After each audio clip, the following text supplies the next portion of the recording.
Hey everyone, welcome to another episode of Dear Dietitian, where we answer your questions, and we have special guest Joe Leech with us today to give you some perspective on a different area of dietetics different path you could go down. Okay, cool. So first question, Joe, do you think working abroad is a good option for dietitians? So I live in Stockholm in Sweden, but I don't work for a Swedish company. So my answer, the experience I have was studying abroad, which I did in Finland. And that was super valuable because, of course, you have an experience working in a different country and seeing how it works. There was research opportunities that did come up doing that. So definitely, I would say the same for working abroad. Because I'm not in a dietitian role abroad, I work for myself. As I was telling you before, like I worked in Darwin, and it's not abroad, but it was away from where I ideally wanted to work at the time where I lived. And the opportunities there was so many different things that never would have happened if I stayed at home. So in that sense, working away from home, I would definitely go for job opportunities if you're not tied down. I've never heard someone say they went to this town or went overseas and worked in London or something and had an awful time and it was really terrible for their career and they came back, worse off kind of thing. I can't see any fault to it. Yeah, well, I'll add some clarity. Like for me, I moved to Northam in WA, so it's about 2 hours east of Perth. And I obviously didn't know anyone there. And the town was somewhere where anyone that turned 18 would bail from that town. So everyone that I worked with was, 40 plus. And it was super isolating as the only dietitian. It was the first dietitian they ever had. And then, it sucked as in terms of that, but then coming back, I still got a lot of experience out of it. I still learned a hell of a lot and I was forced to learn a hell of a lot. So it still was positive in the light that I was able to get experience that I wouldn't have got by not moving away. Because like you, I was willing to move anywhere to get a job and it was a full-time role. And if I'd stayed, I would have been fighting with, 80 other dietitians trying to get five jobs. So, I don't. If you could go, in that sense. if you could go back in time, would you do it again?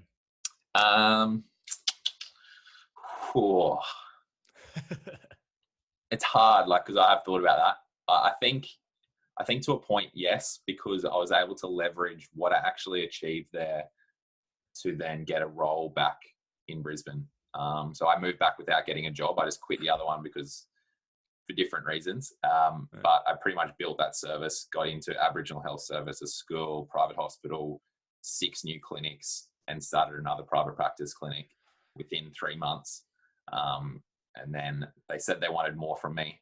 I was like, nah, and then bailed. And then I was able to say to private practice, look, I can build your service. Like I did that there. Let me do that for you. And then, got my foot in the door in 7 or 8 different casual roles, but I was full time when I got back. So, in that respect, to a point I would do it, but I wish, things were different. I could have stayed there longer. I would have liked to have achieved more there before I came back, but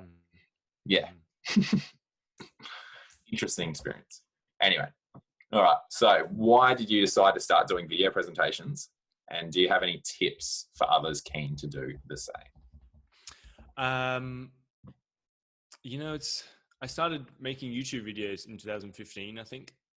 And it's so long ago. I don't know why I actually started. I think it was just because I was writing articles and getting them to rank on Google.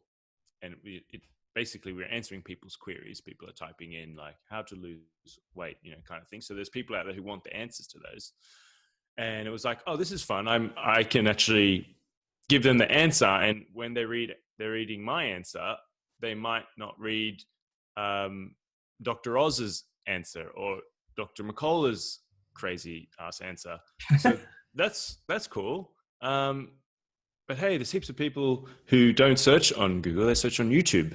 And typically it might be one or the other. So maybe I should also make content on YouTube.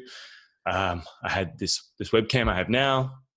And I was like, all right, let's make some videos and just do it like answer someone's question. And I did look at some videos that I liked, and they might show like a study on the screen or an animation.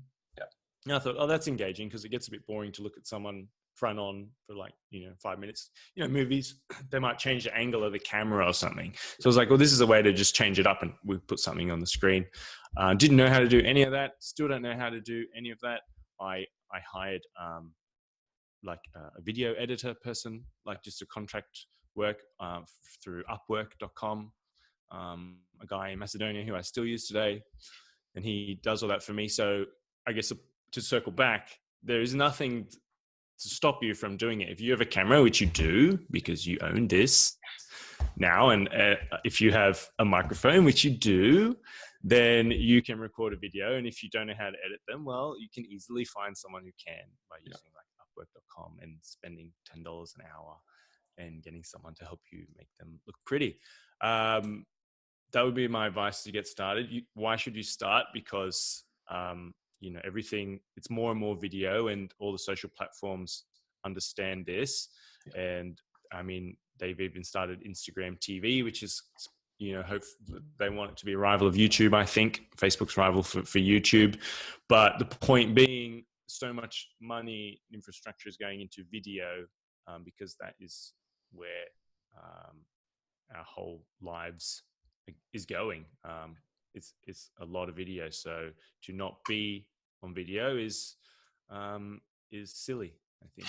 If you want to be known as an expert, or if you want to grow a business, or if you want to help people, and you have knowledge and you want to get it out, I think video is super important.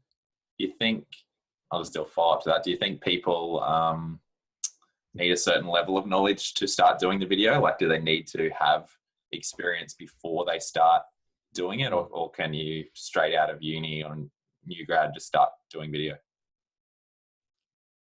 Yeah, straight out of uni, new grad, start doing video. So when I started, I had no experience, and like I told you before, and it's the same for you.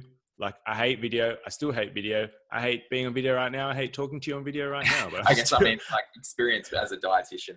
So like application of the knowledge versus, because you had some experience under your belt a little bit before. I wouldn't. Yeah, okay. I'm not going to make a video about treating stage 5 chronic kidney disease, because that's a bit out of my element.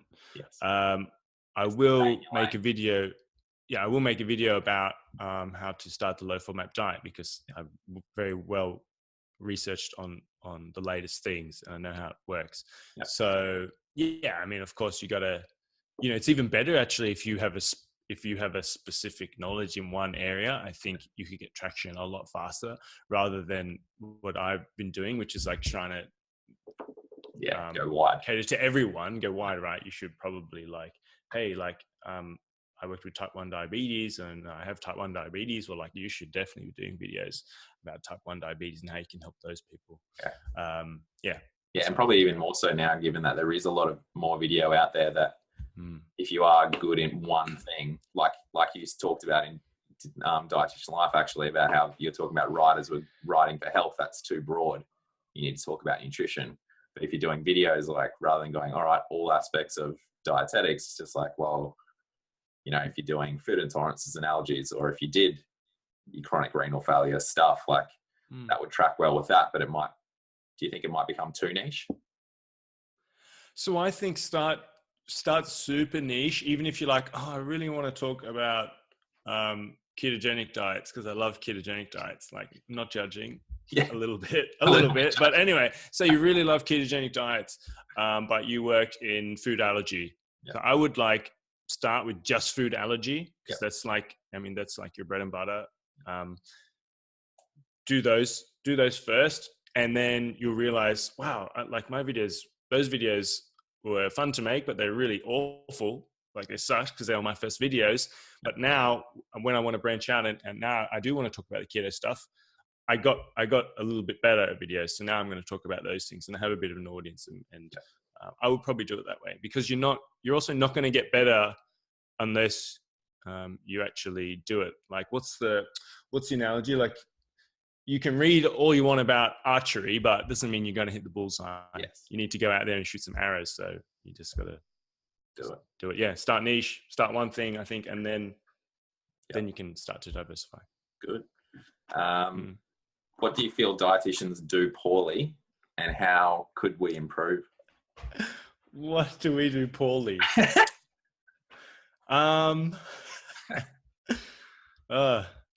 If I can pick one thing, just selling, marketing. Yeah. That kind of overlap. What was the second part of the question? Oh, just what do you feel dietitians do poorly, and how do you think we could improve? Yeah, look, marketing and selling. And I think the problem starts in when we're actually learning and getting education, because so my University of Wollongong, yay, we, Alex McClellan, who's I think running a lot of the curriculum there now, has started a business and marketing elective. Yep. Which is really cool, which we definitely, I don't think a lot of unis have. So I think that's a really big step forward, because teaching them just about anything to do with marketing and having an online presence. I think the DAA is a major problem. At least was a major problem when I was a member. I'm no longer. Getting a little bit controversial now. I'm not a member because, well, A, you don't have to be a member, do you? Even to be a dietitian. But B, to get the Medicare and private health rebates, you do. Okay. In private practice. I don't work in Australia anymore. Yeah. And I haven't for so long. So it wasn't necessary for me. Didn't want to pay the $600? No, it wasn't the price. It was more like the mentality. Yeah. So I'm not sure if it's still the case, but you can't use testimonials. Nope. I mean, that is just dinosaur thinking. Yeah. That's our biggest thing. We're like this. We're shackled. So that's nuts. So if you want us to compete with, nutritionists, your nutritionists girls, and your nutritionologists, yes, and your naturopaths and whatever, we're going to lose if you can't use testimonials. Testimonials are the most powerful form of persuasion, social proof. It's like if you want to choose a restaurant, you got 3 restaurants, and 2 of them have nobody eating outside, and one of them's full, and people are walking past you like, oh, that was the best pizza ever, or I can't believe how good that milkshake was. Which restaurant are you going to eat at? And it's the same for anything online. Like it's like Airbnb. If you look at some place and they're hosting and their new one, no reviews, it's like, no. There's one that's got like 5 like yeses. Like, so, okay. Exactly. We more rely on social proof now than ever before, I think. Like if I'm on Google Maps and I'm like a restaurant, and it's like I can see straight away the reviews, and that totally makes my decision. And then here we are, only allowed to have reviews closed, 0 reviews, and you're supposed to build a business on that. I mean, it's really tricky. So I think the problem is at a governmental policy level a little bit, which kind of seeps through to us on the ground. But yeah, so marketing. So if that could be fixed, then that would be really helpful. Look, I would be much more successful if we're able to. Yeah, exactly. Like imagine if you could show a client like a before and after of a client. Like that's what resonates with people. People want to see other people's results. We feel inspired, motivated. Like, it's bizarre. Anyway, maybe that'll change eventually. I thought it would have changed by now. No, but yeah, no. Like their thing is like, and if DA are watching this, I know. But hello. Yeah. they're kind of governed by the whole APRA thing, and you're not meant to with APRA use testimonials either. But having said that, I think exercise physiologists aren't in APRA, and they're allowed to use some level of testimonials, but we're not, and they're health professionals, so there's no real leg to stand on there. But I think across the board, because our space is much more noisy than say it is a physio, where like everyone thinks, oh, I'm hurt, I'll go see a physio. No one thinks, oh, I'm overweight, I'll go see a dietitian. Like, I think you put up an actual meme about it where they'll go like different tracks to different people, and then they might go to a naturopath, their best friend, the IG guy, the personal trainer, whatever, and then dietitians right at the end. It's just like, if we had testimonial, we would have jumped 10 of them because our results would have been better than the and then So, people are using the testimonial and the user review as a first line of screening about who they determine to be an expert, because ultimately the consumer decides, the market decides who's the expert. And we are quite low on the pecking order. I think we've come a long way. I think we're better than we were. Which is great. I still think we're hamstrung a bit by not being able to use testimonials and stuff. And, you know, if I was part of DAA, I guess I wouldn't be able to, but I think so. Yeah. To circle back to the question, it's definitely marketing. But we're getting better at that. But, you know, that's why we're losing to, you know, Paleo Pete, and not Paleo Pete anymore. I think he's dropped the paleo and now he's just Chef Pete, I think, or Keto Pete. I don't know. But that's the problem, I think. Yeah, I think, and marketing in general, I don't think, well, dietetics in terms of a degree, I don't think it attracts necessarily people who want to market themselves. They're not so open and outward. So then they really struggle. And when you talk about doing video and stuff, so many would shy away. It's like, no.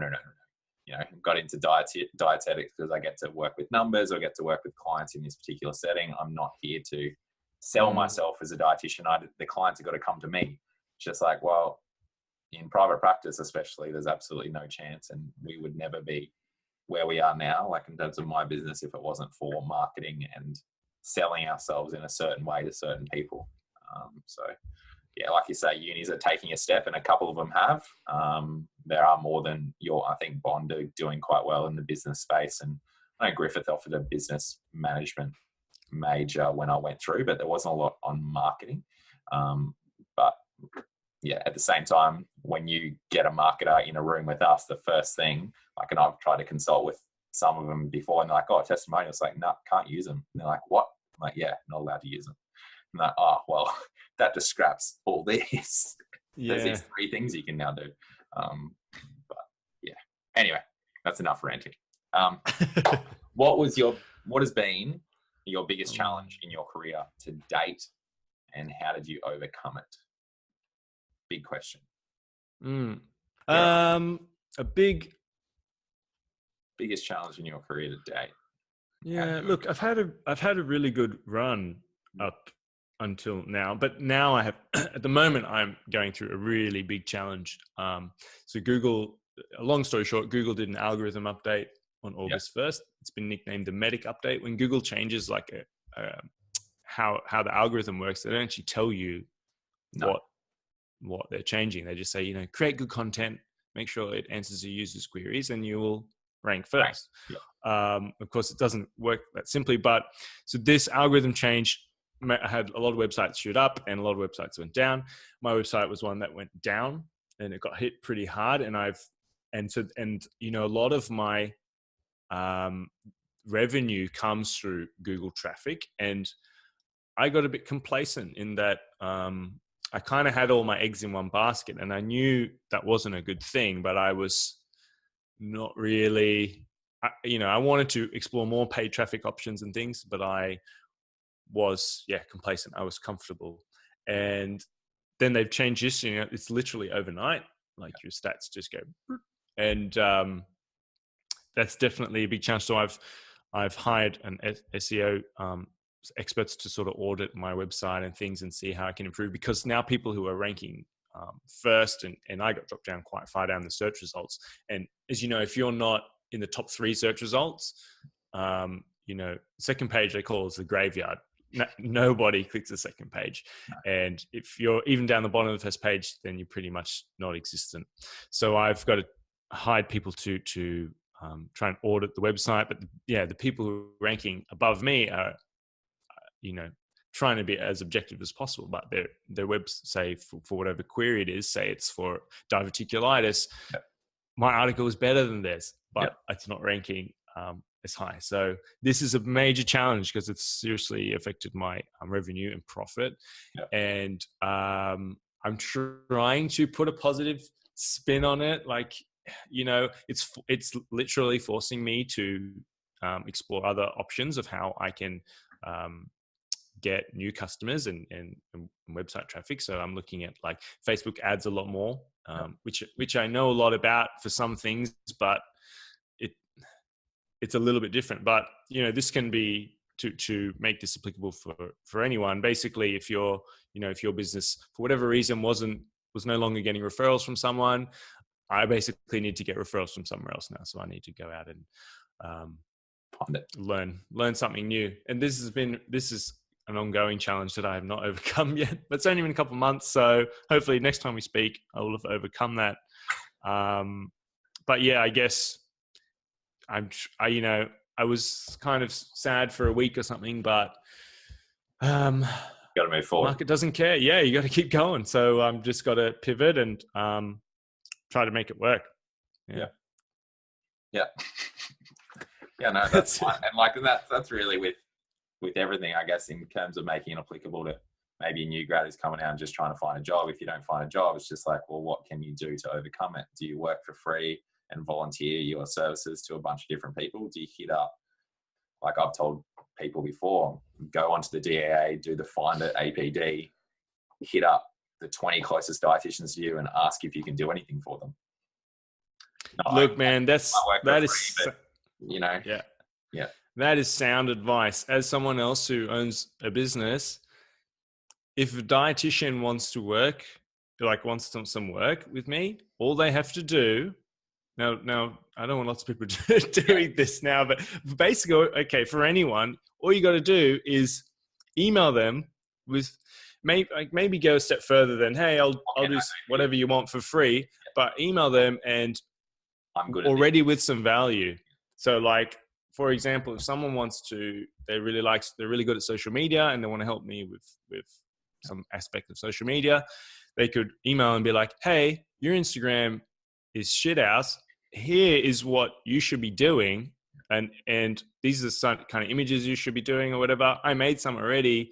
I will implement this for you for a month for free because I know it's going to change the trajectory of your business. And I know that once you see what I can do, you're going to know it's stupid not to work with me. And then, hey, you got a job. Yeah. It wasn't even, I didn't even know there was a job available for you, but you got the job because you took initiative, you helped me. And now I want to pay you back. Yeah. And I want you on the team because you're really good. Obviously you got to be good as well. You still, like I've said it a lot, like it's just like, it's one thing to then ask, but then once that person gives you a role, you got to actually follow it through. You can't let other things, and it might be free, but if that's what you really want, then it's only going to be for a short time, and we will feel guilt as the business owner if we're using you. We don't I feel like most people are good people, and they will not just run you for a loop for months and months and months and months. It'll just be something where we go, all right, let's try this. All right, you're awesome. I'm going to find a role.